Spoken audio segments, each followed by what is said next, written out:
Is-sena l-oħra l-Ajruport Internazzjonali ta' Malta rreġistra rekord fejn jidħol moviment tal-passiġġieri.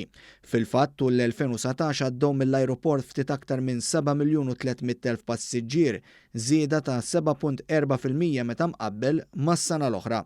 Din iż-żieda fin-numru ta' passiġġieri komplementati żieda ta' 7.3% fil-postijiet disponibbli fuq titjiriet operati minn u lejn l-Ajruport ta' Malta. Stqarrija mibgħuta mill-Ajruport Internazzjonali ta' Malta sostniet li titjib fir-rotot fl-istaġuni kollha tas-sena kienet ta' kontribut għal żieda ta' passiġġieri.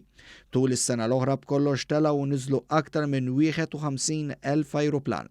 Fil-fatt l-Ajruport Internazzjonali ta' Malta laqa linja tal-ajru ġdida inawgurat 18 rotta ġdida fi 3 kontinenti differenti u ħabbar żviluppi oħrajn maħsubin sabiex ikomplu jtejbu l-konnettività ta' Malta partikolarment fix-xhur tax-xitwa.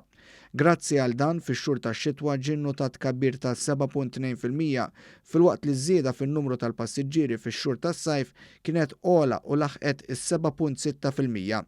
L-aktar xhur li raw żieda fl-ammont ta' passiġġieri kienu Diċembru bi 15.2%, April b'10.5% u Ġunju u Ottubru bi 8.8%. L-aktar xahar biżel għall-ajruport kien Awwissu li matulu ġew reġistrati 823,000 moviment tal-passiġġieri. L-aqwa suq għas-sena l-oħra kien ir-Renju Unit li minn dan il-pajjiż ġew u marru aktar minn 1,700,000 passiġġier. Min-naħa l-oħra l-aktar suq li ra żieda kien Spanja bi 17.3%.